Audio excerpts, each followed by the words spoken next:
A Francisco le daban miedo muchas cosas, pero también le encantaba sentir la adrenalina que genera estar en algo desconocido, misterioso y peligroso. ¿Están listos para esto?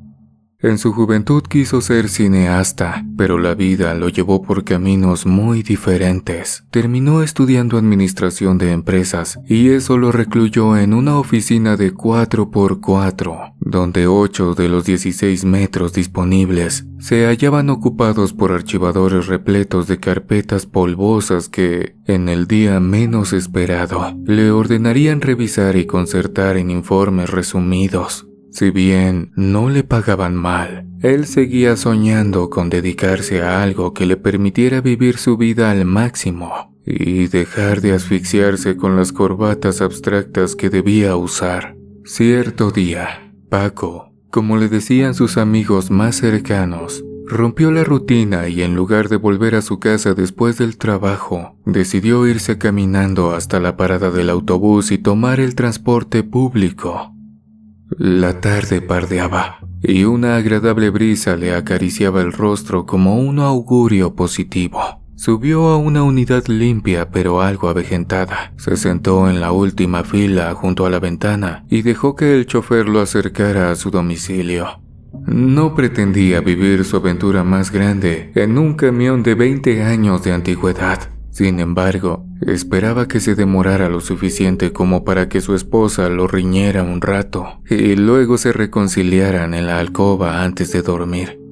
El trayecto planeado era de media hora. Francisco observó las calles de la ciudad y todo lo que albergaban: basura, ratas, vendedores ambulantes y un sinnúmero de coches dentro de los cuales iba gente igual de aburrida que él. En cada semáforo subía alguien a ofrecer pulseras de San Benito para ahuyentar la envidia y romper brujerías, llaveros con forma de unicornio o juguetes que pondrían en jaque la imaginación del comprador. Paco recibió todos los artilugios, mas no compró ninguno. Se los devolvía al comerciante en cuanto dejaba de explicar su funcionamiento. Cuadra a cuadra, se acercó a la calle donde debía bajar. No obstante, en la penúltima esquina subió una niña de aspecto desarreglado, con el cabello enmarañado y la ropa sucia. Ella le entregó a cada pasajero un papel y luego bajó sin decir una sola palabra. El oficinista la observó descender y hacerle la parada al camión que iba detrás. Hasta ese momento no había revisado el folleto que le dio la chiquilla, pero cuando lo hizo, se quedó sin aliento. Dentro de 2 semanas se llevaría a cabo un campamento con temática de terror a las afueras de la ciudad, en los campos de una hacienda.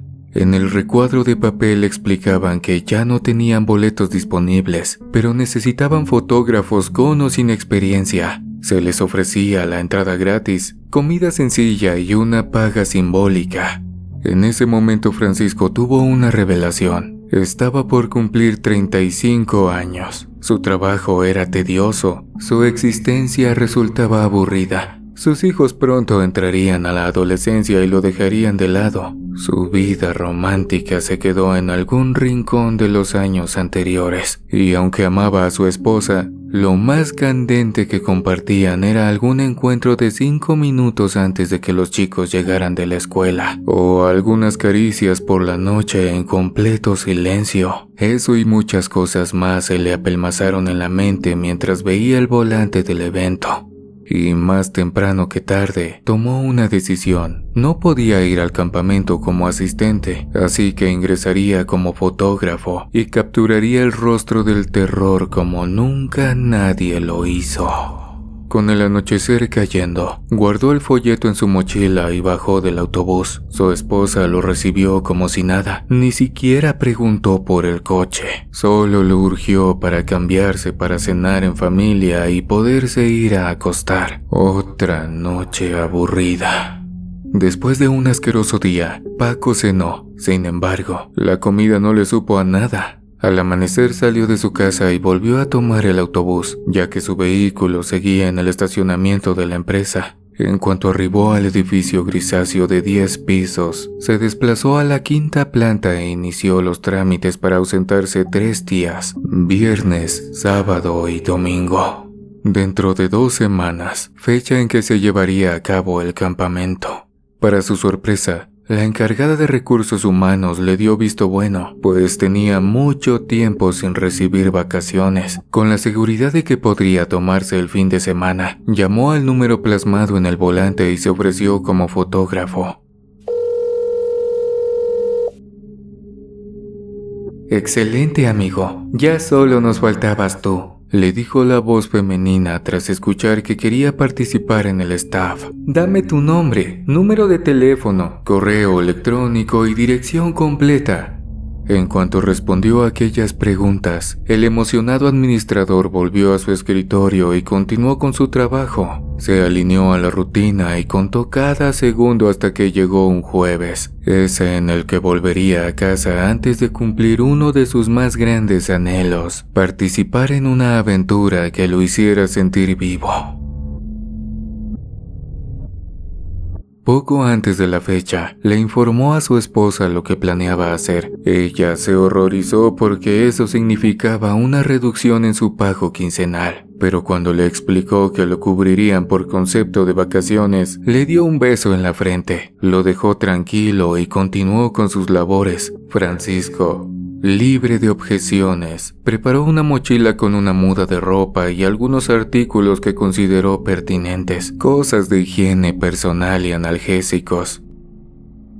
Más tarde, durmió con trabajo, pues la emoción de lo que pronto viviría mantenía su cerebro activo. Estuvo cavilando por horas sobre lo que podría ver, hacer y cómo usaría el lente para tomar las fotografías más impactantes.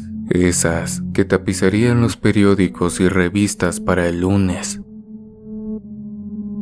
En cuanto llegó el viernes, lo que necesitarían su esposa e hijos le dejó de importar. Salió temprano para comprar barritas energéticas, chocolates, panecillos empaquetados y 2 botellas de agua de 1,5 litros. Imaginaba que en el lugar habría insumos, pero no quería pasar hambre ni sed.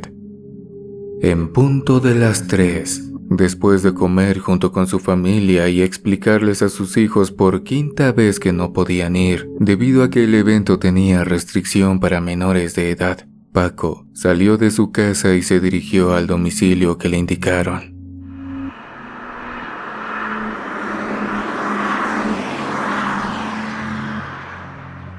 Se trataba de una especie de bodega, en la cual los organizadores almacenaron una cuantiosa cantidad de cosas que se utilizarían en el evento, desde reflectores, pantallas eléctricas y ropa, hasta refrigeradores con alimentos sellados al vacío. A Francisco lo dejaron pasar luego de cotejar sus datos y confirmar su identidad con una credencial vigente. Luego tuvo que esperar cerca de 1 hora al lado de otros 25 hombres. Transcurrido ese lapso, se presentó una mujer de unos 30 años, bajita, vestida con jeans y una playera negra que decía: Campamento aterrador. En letras blancas, pero salpicadas de sangre. La joven se presentó como Patty, la encargada de los recursos audiovisuales, por lo tanto, sería su jefa. Les entregó 2 playeras iguales a la suya, así como una caja pequeña. Al abrirla, Paco descubrió que se trataba de su cámara. «Usarán este equipo para capturar todo lo que sea posible», les explicó. «Busquen escenas estremecedoras, esas que quisieran ver en la televisión o en los periódicos si estuvieran hablando sobre un evento como el nuestro. Por supuesto, no deberán interferir con el disfrute de los asistentes, no podrán participar en las dinámicas preparadas, pero estarán cerca de la gente para inmortalizar sus reacciones y disfrutar de las representaciones o conciertos. La mayoría de los actos ocurrirán de noche y de día la gente podrá descansar. Ustedes también». Vayan a la carpa número 5 y ahí podrán comer, beber, cambiarse o dormir. Si hay alguna duda o requieren asesoría, por favor búsquenme en la primera carpa. Por último, durante 3 jornadas, su trabajo va a ser al menos 200 fotografías o videos susceptibles de aprovechar en publicidad. Les sugiero recopilar las que puedan y depurar las tomas borrosas, los videos movidos y todo aquello que no sea funcional para una u otra razón. ¿Alguna pregunta? Un joven preguntó cómo irían al baño y le especificaron que en el predio habría sanitarios y regaderas portátiles disponibles para uso público. Otro cuestionó sobre el pago y escuchó con alegría que el total triplicaba su sueldo normal. A las 8 de la noche, con todo listo, los trasladaron en un microbús y descendieron un par de kilómetros más adelante. Ahí vieron un campo muy amplio, rodeado por una barda alta y tapizado de carpas, en las que colgaban luces de colores o banderillas con el logo estampado en su uniforme. En medio del área, destacaba un escenario y este estaba rodeado por juegos mecánicos con creativos nombres. El clásico dragón tenía un cartel que decía Abismo del Diablo y unas sillas giratorias que anunciaban como Torbellino Maldito. Era un verdadero festival del horror. Francisco sintió una emoción indescriptible, como si hubiera entrado a su verdadero hogar y a su genuina familia. En cuanto le dieron el visto bueno, ingresó a las instalaciones y se puso a recorrer el área. Nunca imaginó la cantidad de personas que se hallarían ahí. Intentó hacer una estimación y concluyó que la convocatoria reunió a cerca de 3,000 amantes del terror. Ellos eran como él, aunque algunos rayaban en lo absurdo. Varias personas se movían por el terreno con la vista fija en el cielo, como hipnotizados, sin prestarle atención a las atracciones ni a las carpas con juegos. A ese tipo de asistentes los ignoró. Se dedicó a tomar fotografías que mostraran acciones concisas. Capturó a mujeres y hombres disfrazados. Le gustó mucho la imagen de una joven, vestida de novia ensangrentada que sostenía una herramienta para cazar. Evitó revelar lo que estaba usando para romper globos en una pared. Se veía tan feroz que prefirió jugar con el lente y omitirlo. En varias ocasiones los noctámbulos con los ojos abiertos interrumpieron sus tomas. Pasaban como bestias. No parecían prestarles atención a las labores de Paco, pero se atravesaban una y otra vez.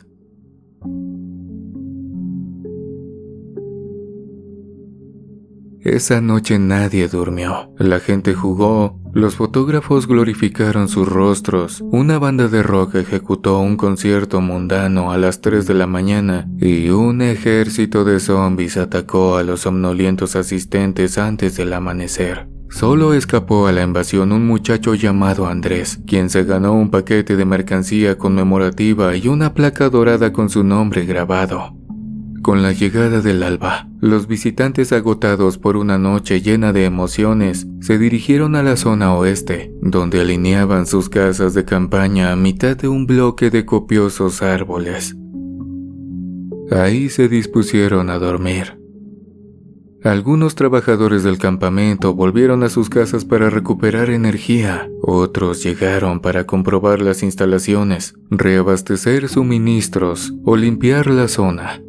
Los fotógrafos se fueron a la quinta carpa con el propósito de descansar. Casi todos cayeron rendidos sobre las colchonetas que les otorgaron, pero Paco se puso a revisar su cámara. Las tomas en el dispositivo electrónico eran excelentes, con un asombroso manejo de luces y sombras, como si Francisco fuera un profesional. Tenía mujeres y hombres en poses malévolas o padeciendo un terror inconmensurable, mientras los juegos mecánicos los hacían girar sin piedad. Le gustaron casi todas las escenas. Sin embargo, tuvo la mala suerte de que un tipo disfrazado de monje, con la capucha puesta y cubierta de suciedad, se colara en más de 25 fotos. Le pareció curioso que siempre estuviera al fondo, como acechando. pero supuso que quizá ese era su papel en el evento y solo borró aquellas en donde lucía totalmente impertinente. El resto formaría parte de un compendio de imágenes extraordinarias. Estaba tan emocionado que no se dio cuenta de cuando se quedó dormido. Solo comenzó a deambular en la feria y notó que en ese lugar flotaban diversas esferas grisáceas, de las cuales salían tétricos lamentos. Uno de esos objetos se fue acercando hasta que él pudo tocarlo. Extendió la mano y acarició una superficie gaseosa que se difuminó al contacto con sus dedos. Luego un torbellino de imágenes lo sacudió. Un monje estaba tirado en el suelo y una decena de personas le lanzaban piedras. Una chica lo señalaba y no dejaba de llorar. Estrujaba su ropa como si estuviera en peligro de desprendérsele. Las piedras se volvieron más grandes hasta que una de ellas impactó lo que había dentro de esa capucha y le fragmentó la nariz. Las cosas no quedaron ahí. Un hombre trajo una roca enorme y se la dejó caer. El líquido que salió salpicó la tierra y también se manchó con materia gris. Esa escena se amplió y Paco notó que el lugar se parecía al área del campamento, pero en un tiempo lejano y antiguo. La voz de Patty lo sacó del mundo onírico. Ya era hora de volver a trabajar. El administrador abrió los ojos desorientado. Maldijo en voz baja por haber tenido esa pesadilla, pero también se alegró porque sintió el corazón desbocado. Era justamente lo que quería. Tomó una ducha rápida en el área de aseo, comió junto con los demás y entregó su cuota de trabajo con una sonrisa de satisfacción. En la revisión rápida del material, la encargada lo felicitó porque sus imágenes eran las mejores. A Francisco, el ego se le subió a la cabeza. Percibió que sus venas se llenaban de un poder inmenso, mas no dijo ni hizo nada. Decidió guardar su júbilo para sí mismo. En el exterior se mostró como un buen empleado y dibujó una tenue sonrisa antes de irse para que otro se sentara ante la joven. En punto de las 7 de la noche, los asistentes que descansaban o dormían se reactivaron para tomar un baño, maquillarse otra vez o disfrutar de los aperitivos que el evento les ofrecía. Dedos de salchicha bañados en fluidos rojos, hamburguesas con el pan de color negro, carne asada en las llamas del infierno o sangre fresca con sabor a flores de Jamaica, entre otras cosas. En el instante en el que Paco se dirigió al área pública, se fijó en que los noctámbulos no se hallaban por ningún lado, y le pareció agradable, ya que siendo sincero, le cayeron muy mal. El hombre se puso manos a la obra. Con el suave fulgor del atardecer, se dio cuenta de que las personas adquirían un misticismo especial. Los disfraces lucían más amenazantes y realistas. Sin embargo, de forma inevitable, cayó la noche. En medio del escenario para espectáculos, comenzó a brotar una nube de humo blanco, tras el cual apareció una mujer espectral. Su presentación hacía alusión a la famosísima Llorona, pero por si alguien tenía duda de su identidad, emitió un doloroso alarido llamando a sus hijos. Paco observó la escena con los ojos llorosos. Luego se estremeció con el tétrico grito. Levantó la cámara y capturó a la actriz como si de una revelación siniestra se tratara. Bajó la cámara y sintió un escalofrío. Acababa de echar un vistazo al frente y ahí no había más que espectadores de espalda, disfrutando el espectáculo. Sin embargo, ahora sus ojos podían percibir al molesto monje del día anterior y a varias personas caminando sin rumbo, con los ojos puestos en el cielo y el cuello inclinado. No lo podía creer. Bajó la mirada para revisar su última fotografía y tal como lo especuló, en esa imagen, tomada segundos antes, no estaba aquella gente. La sensación de agua helada resbalando por su espalda le puso los pelos de punta. Mucho más porque el óbrego monje parecía mirarlo con insistencia. Paco meditó en qué hacer, pero un instinto primitivo lo obligó a darse la vuelta para ir hacia el lado contrario. Dejó atrás el escenario junto con la función donde un jinete vestido de negro acababa de reemplazar a la Llorona y estimulaba las ovaciones de los espectadores. Más allá del terreno central, se extendía un paraje boscoso en el cual trajinaban diversos empleados. Parecían estar instalando luces rojizas como de emergencia y pequeñas bocinas. Capturó una foto pensando en que una u otra toma de los trabajos podría usarse para mostrar el arduo trabajo de los organizadores. Enseguida se acercó a preguntar para qué era aquello. Es el último evento para mañana, como lo de los zombies de ayer, pero a la gente los va a estar persiguiendo un tropel de desvividores. Pueden defenderse con balas de pintura, sin embargo, eso solo paralizará al enemigo 10 segundos y deben encontrar 5 llaves.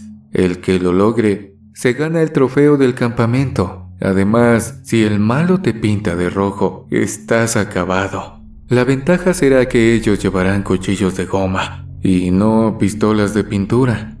A Francisco, esa idea le pareció muy interesante. Se imaginó corriendo entre la gente, riéndose de sus gritos aterrorizados, y se alegró de que los noctámbulos dejaran de estar presentes. Se lo comentó a la chica, no obstante, su respuesta lo confundió. ¿Cuáles noctámbulos? Esos que andan mirando el cielo como si estuvieran hipnotizados. A cada rato se atraviesan en mis fotos. Ha de ser algún grupo disfrazado. Nosotros solo contratamos a los actores del escenario, los zombies de ayer y los desvividores de mañana. Puesto que la muchacha contradecía lo que su cámara había captado, rebobinó la memoria para mostrarle. En efecto, en las capturas se veía un buen número de personas desaliñadas, mirando hacia las estrellas y casi siempre acompañadas por el monje. Al verlo, la chica se quedó anonadada. Te juro que no son del equipo. A lo mejor sí atrajimos fantasmas, insinuó y se frotó los brazos con escalofrío. Quizás sean parte del público. Voy a preguntar. Para darle cierre a la tétrica charla, dijo que debía ir a buscar una herramienta y se fue dando saltitos hasta perderse entre los árboles. Paco no la esperó.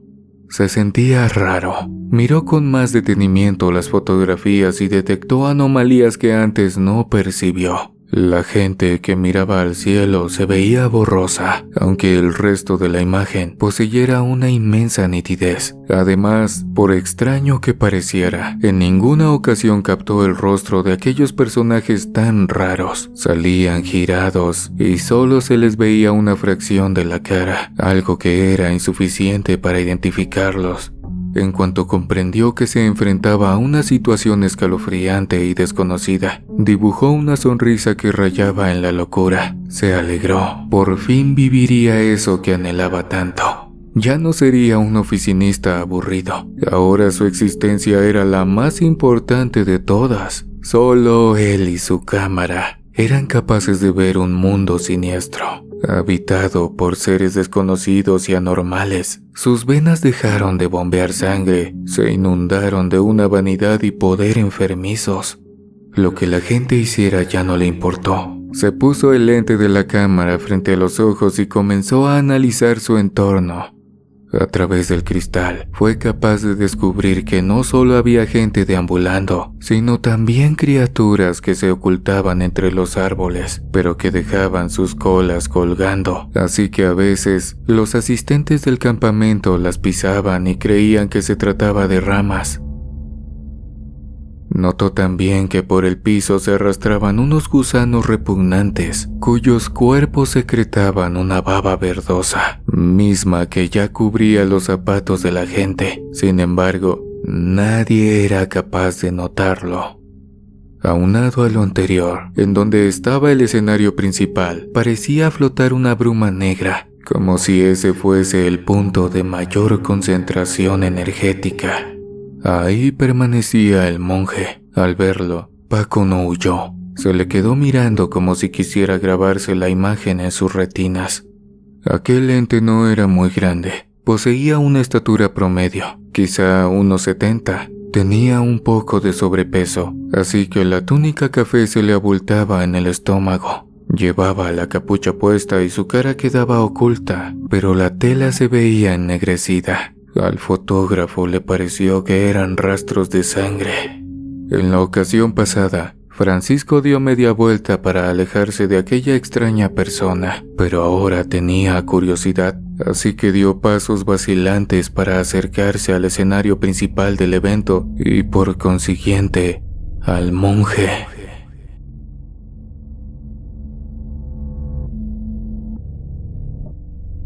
Conforme avanzaba, los noctámbulos se alejaban como si le estuvieran dando el paso. Se apartaban con una prudencia extraña. Parecían buscar de manera automática una distancia en la cual nadie pudiera verlos de manera detallada. Pero llegó un momento en el que uno de ellos, particularmente robusto, se interpuso en su camino.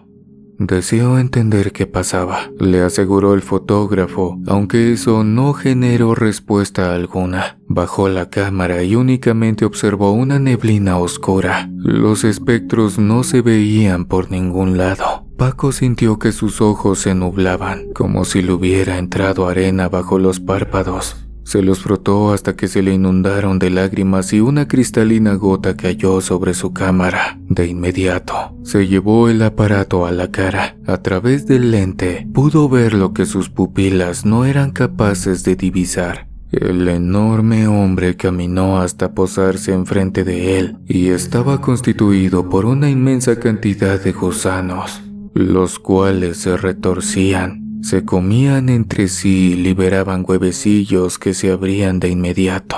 El ciclo se volvía interminable y el ente se tornaba inmortal. Francisco retrocedió y trató de rodear al escabroso sujeto. Sin embargo, él dio un paso hacia el mismo lado y lo volvió a bloquear. Sin duda, ese espectro era un guardián del monje y no estaba dispuesto a dejar que nadie lo importunara.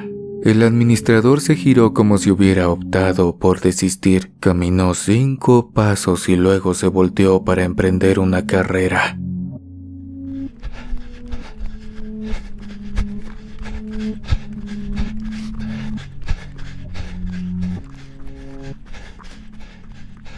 Creyó que si avanzaba en diagonal, el tipo de los gusanos no podría atraparlo, pero en un abrir y cerrar de ojos, se trasladó hacia el punto por donde pasaría y sus larvas lo cubrieron por completo. La cámara cayó al suelo. Sin embargo, Francisco era capaz de sentir 1.000.000 de diminutas patas caminando por su cuerpo. Se sacudió como un loco hasta que dejó de percibirlas y entonces sí, se levantó y usó el cristal para mirar. A sus pies había una pulpa repulsiva. Era el resultado de los insectos que acababa de matar. Tenía las manos cubiertas de un líquido morado y pegajoso, mismo que se distribuía sobre su ropa y marcaba el lugar en donde aplastó a alguno de los bichos.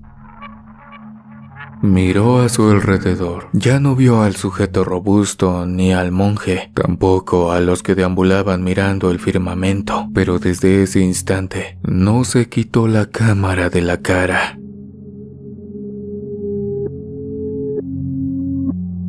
Los aficionados al terror que pagaron por un boleto para el campamento lo veían como si estuviera loco. No obstante, poco le importaba. Les dedicaba risas burlonas porque ninguno fue elegido para admirar la dimensión que él sí podía ver, tocar, y aunque pareciera imposible, también lograba disfrutarla. Se regocijó ante ese horror y se volcó a mirar hacia el plano maldito que el universo le abrió sin pedirle nada a cambio. La primera vez que recorrió el campamento lo hizo con la inocencia de un niño que acude al sitio que más codicia. Ahora caminó por el terreno con paso firme, lleno de un júbilo insano. Tenía la frente cubierta de sudor y ansiaba ver hasta el último rincón para grabar en su memoria el horror de ese otro mundo. Contaba los repugnantes ojos de algunos monstruos y suspiraba ante las bestias que lo miraban desde las sombras. Se preguntó por qué no lo atacaban o perseguían, pero no tuvo una respuesta y eso lo hizo reír. La risa se le fue convirtiendo en carcajadas y dicha actitud frenética lo impulsó a correr como un desquiciado, siempre con la cámara frente a la cara para poder vislumbrar los secretos de la maligna dimensión.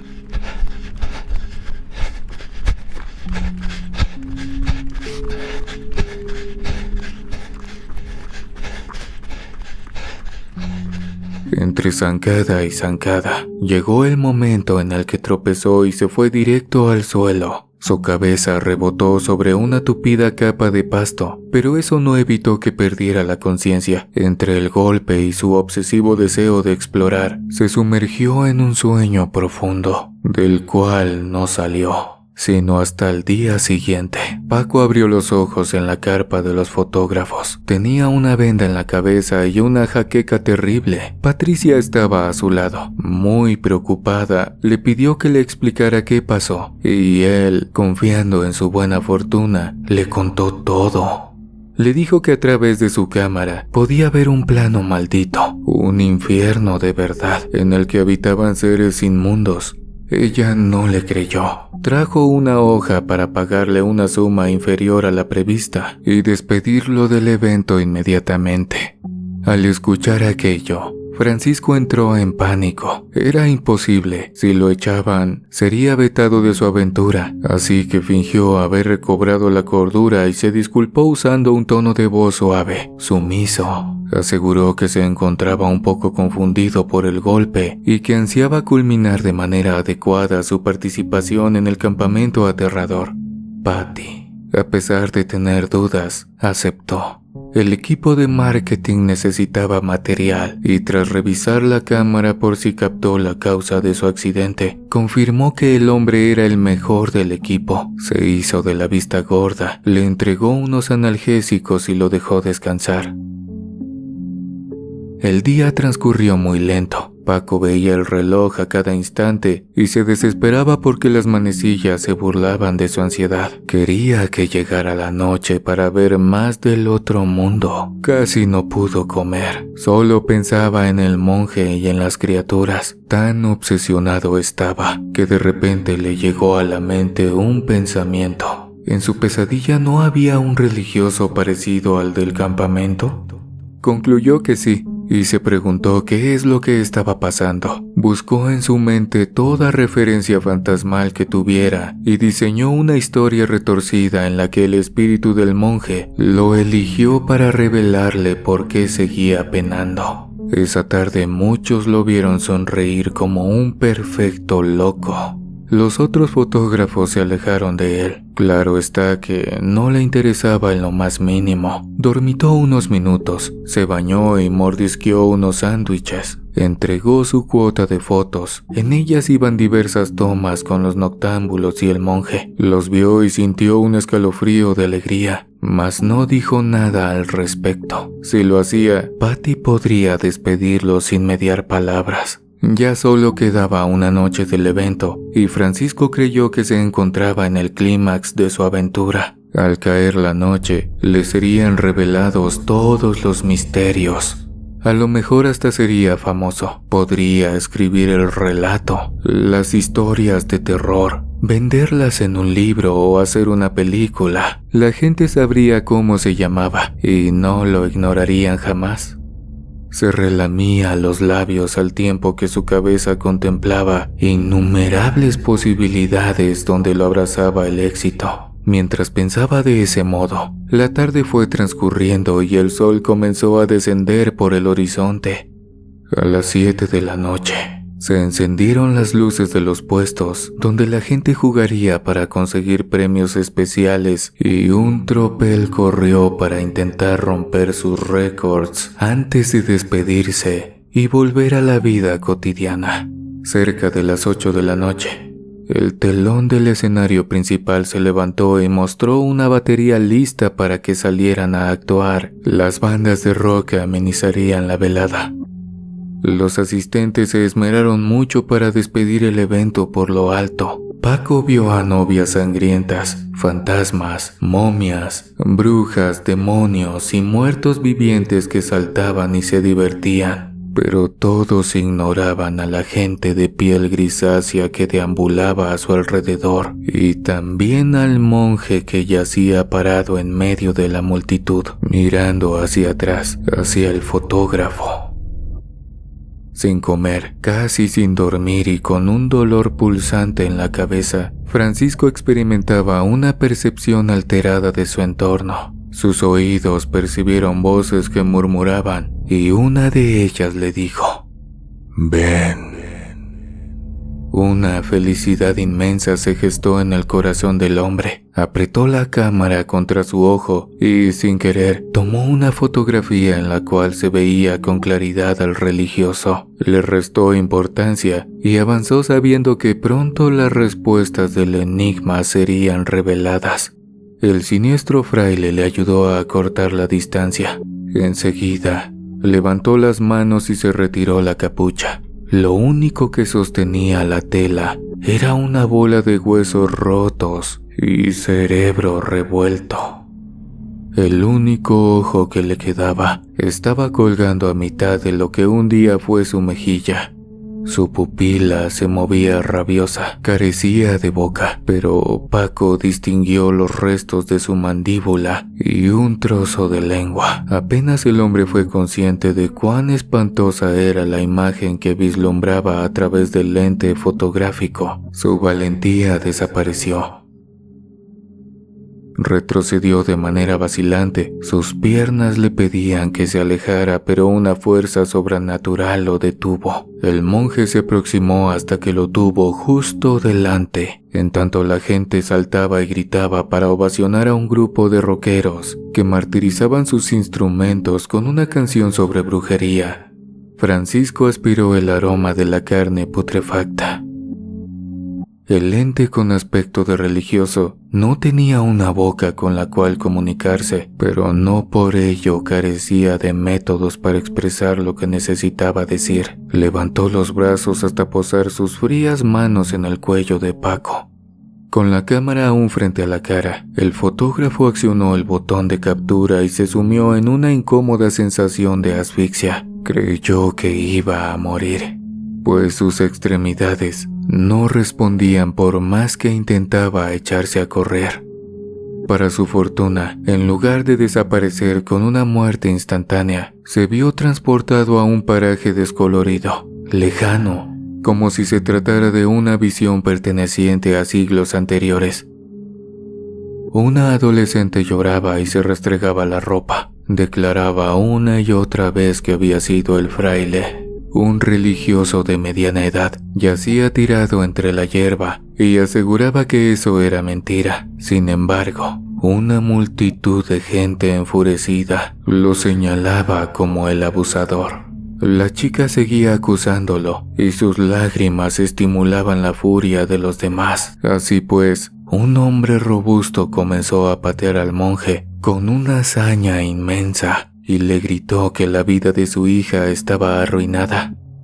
Pronto se acercaron otros para continuar la paliza. Le arrojaron piedras y lo patearon. El siervo de Dios, lleno de polvo y sangrando por la nariz, gritó enfurecido y afirmó que él no cometió ninguna falta a su señor. Intentó mostrarles a los aldeanos que estaban cometiendo una equivocación. Sus palabras hicieron dudar a los presentes, pero la jovencita chilló para reafirmar su acusación. En el acto, su padre se dio la vuelta, encontró un pedrusco de buen tamaño y lo levantó con dificultad. Su cara se enrojeció por el esfuerzo. En cuanto el monje comprendió lo que ese hombre pretendía hacer, el miedo abandonó su cuerpo y una ira inmensa lo envolvió. Miró con lentitud a cada persona que lo rodeaba, a todos los que se atrevieron a golpearlo, a la chica mentirosa y a su padre. Después levantó la vista hacia el cielo y anunció: «Estos hombres y mujeres saben lo que hacen.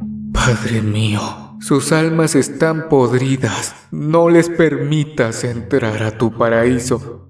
El padre de la joven se detuvo a un lado del monje y la sombra generada por la roca cubrió el sol sobre su cabeza. «Vas a pagar por lo que hiciste, maldito», vociferó el progenitor cegado por el coraje. «Yo no hice nada», contestó el herido. No se podía levantar. Sentía mucho dolor en las costillas. «Recapacita, hombre. Vas a condenar tu alma por culpa de una hija malcriada. La he visto con un campesino detrás de la iglesia». «Cállate. Eres un cerdo. No mereces vivir». Dándose cuenta de que ya no estaba tratando con un ser humano, sino con un animal colérico, el fraile suspiró y aceptó su destino, aunque antes se aseguró de que su recuerdo los acompañara por el resto de sus vidas. «Hazlo entonces, pero con mi muerte tu vida se convertirá en una miseria». Volvió a mirar a la gente. «Ustedes son como borregos perdidos en un rebaño enfermo. El inmenso pecado de este hombre lo pagarán como si fuera el suyo. Van a buscar a Dios en el cielo y jamás podrán hallarlo. Me negaré a entrar al paraíso tan solo para presenciar su castigo. Yo voy a ser el que se ría después. ¡Serán maldecidos!». Un sonido espantoso se escuchó en el paraje. La piedra cayó sobre el cráneo del monje y la aplastó como si se tratara de una fruta madura. Uno de sus ojos se perdió entre el amasijo de restos. El otro fue expulsado por el impacto. Se quedó mirando a la muchacha, quien tras entender el efecto de su mentira, corrió a los brazos de su amante y él la rechazó. Esa misma tarde, su cuerpo fue encontrado en el río. Se quitó la existencia porque su alma no soportó el remordimiento causado por sus engaños. Tras la pérdida, su padre enfermó y terminó postrado en una cama, sitio en el que se llenó de heridas causadas por la falta de movimiento. Por más que lo limpiaban, su cuerpo no sanaba. Llegaron incluso a extraerle larvas de entre la carne abierta. El resto de personas de una u otra forma padecieron sufrimientos espantosos, perdieron sus patrimonios, sus seres queridos se enfermaron o murieron de maneras terribles. Hubo quien enloqueció o atentó contra su propia vida. Unos lo lograron, otros quedaron torcidos, paralizados o amputados. Mientras que los ciudadanos que presentaron la muerte del religioso y no hicieron nada para impedirlo, sufrían y perecían. En otro sitio nacían como seres descarnados, con la piel grisácea y vagaban en el paraje donde aconteció la tragedia. Ellos habitaban en una especie de limbo oscuro y frío, paralelo a la realidad. Ahí, sin importar la hora, miraban al cielo y en sus mentes flotaba un solo pensamiento: «Ayúdame, Señor». Por desgracia, Dios los ignoraba. Solo contaban con un guardián, un monje cuya cabeza estaba destrozada y la cubría con la capucha de su túnica. Ese era su infierno, su condena, de donde sus almas no tenían permiso de salir jamás. El perdón les fue negado de la misma forma en que se rehusaron a escuchar a un inocente. Paco tomó una bocanada de aire. Sus oídos fueron taladrados con la estridente música que emitían las bocinas del escenario. No supo cuándo bajó la cámara, pero se dio cuenta de que a su alrededor solo había gente disfrazada. Los asistentes estaban disfrutando del evento.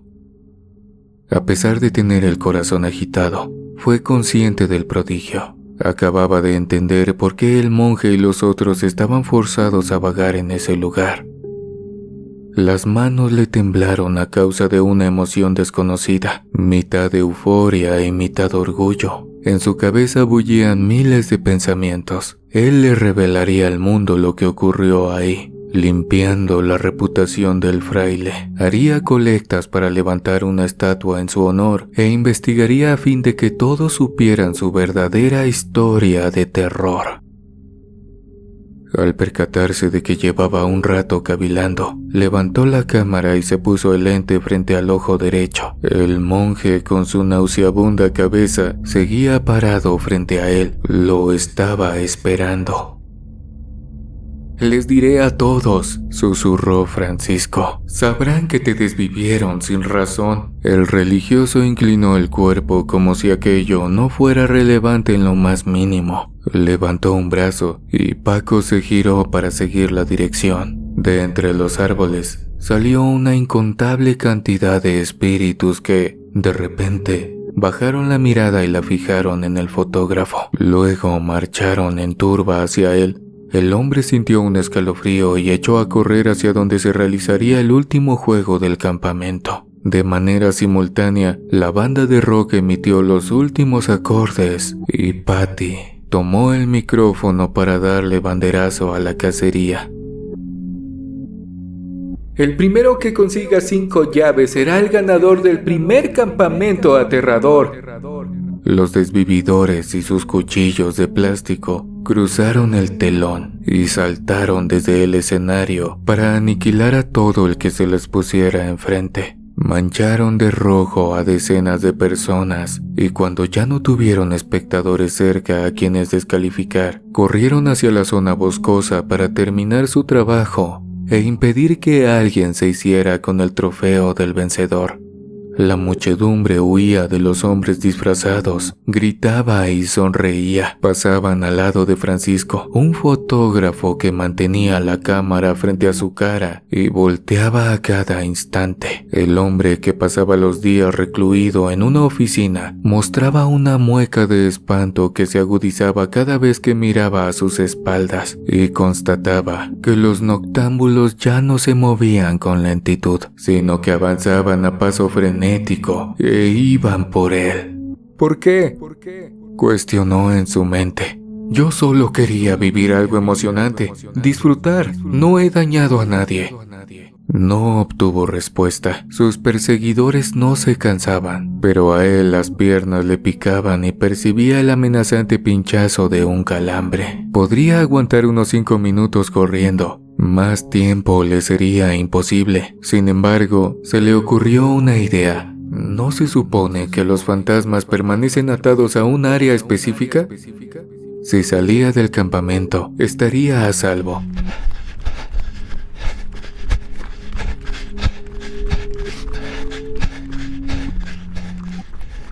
Cambió su rumbo inesperadamente y les rogó a sus pies que no le fallaran. En tanto corría, visualizó a su esposa, una mujer muy tierna, siempre ocupada, pero que cocinaba platillos deliciosos para cenar. A veces le reclamaba por no recoger la ropa sucia y después él encontraba sus trajes limpios, planchados y listos para usarlos en el trabajo. Su nombre era Julia y la amaba desde que era un jovencito. Por eso nunca se fijó en otra mujer. También se acordó de sus hijos, Natalia y Javier. Ambos estaban cursando la secundaria, 1º y 3er grado. Eran chicos educados, estudiosos e inteligentes, acosados por el miedo que genera la transición entre la niñez y la adolescencia. Jamás le daban problemas. Nunca lo llamaban con el propósito de atender una falta o grosería en el colegio. Por último, pensó en su trabajo, ese que le parecía aburrido, aunque también le aportaba una suma de dinero ideal para cubrir sus necesidades familiares.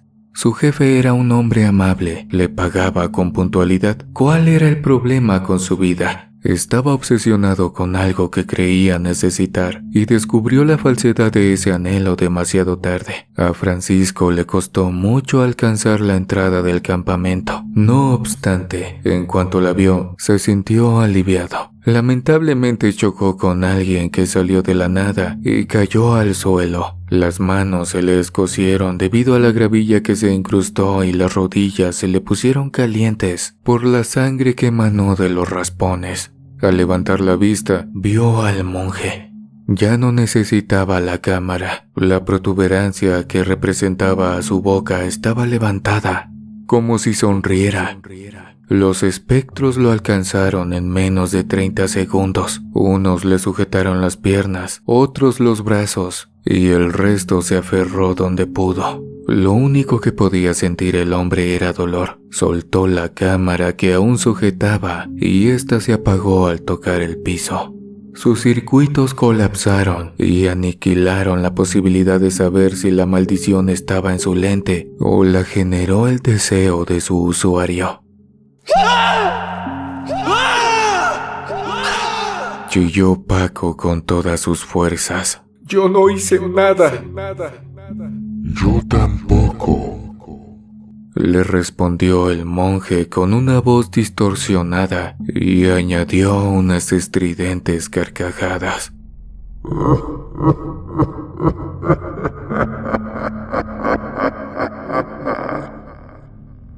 En la mente de Francisco surgió un entendimiento sombrío. Si aquel fraile fue bueno en el pasado, ya no lo era. Se recriminó por ser tan tonto. Se arrepintió y se enojó consigo mismo. Una mano helada le rodeó el cuello y le cortó la respiración de forma lenta. La muerte lo abrazó despacio y él se entregó ante la certeza de que no tenía escapatoria. Aún así, una idea cruzó su cerebro y balbuceó una cruel petición. Solo querías venganza, devolver un poco del martirio que pasaste. Estoy sufriendo, yo también merezco vengarme. Que otros paguen por mi muerte y se arrastren con tal de que el sufrimiento se termine. Desde el fondo de mi corazón, deseo que cualquiera que escuche mi nombre, tarde o temprano me venga a acompañar. Que cuando alguien lo oiga, su alma quede maldita. Los juegos siguieron adelante. Se coronó al ganador del evento justo a las 3:33 de la mañana, la hora de las brujas. Poco después encontraron el cuerpo de Francisco y el cierre del campamento aterrador quedó ensombrecido por completo. Los médicos dictaminaron un ataque fulminante al corazón, pero observaron extraños hematomas en el cuello del finado, cuyo origen no pudieron determinar. La cámara fue incautada. Por desgracia, estaba descompuesta y en la memoria solo se encontraron fotografías del concierto en las que destacaba un sujeto disfrazado de monje y unos fanáticos que se vistieron de espectros. Fue una desgracia que alguien muriera en la primera edición de un evento tan exitoso, así que no se volvió a realizar y lo único que quedó fueron algunas entrevistas para Patty. La más importante se transmitió por todos lados. Antes de despedirse aseguró: creímos que el deceso se derivó de una caída que tuvo nuestro colaborador, pero los médicos lo descartaron. No sabemos muy bien lo que ocurrió esa noche de horror, pero en donde quiera que esté, le deseamos un descanso tranquilo a nuestro colaborador, Francisco Solís Martínez.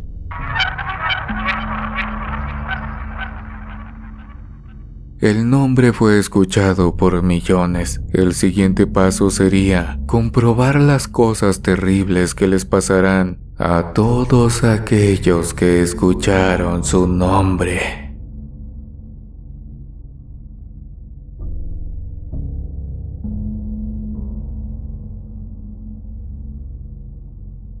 Historia escrita para Oscuro Secreto por A.R.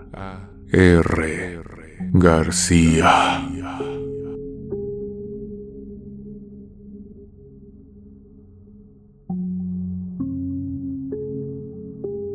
Queridos amigos, muchas gracias por acompañarme esta noche. No olvides suscribirte y activar la campanita para que te lleguen las notificaciones cuando subamos una nueva historia de terror. Es completamente gratis. Y si este relato de terror te ha gustado, no olvides dejarme tu comentario, tu pulgar arriba y compartirme con todos tus amigos. Nos vemos en una siguiente emisión de Oscuro Secreto.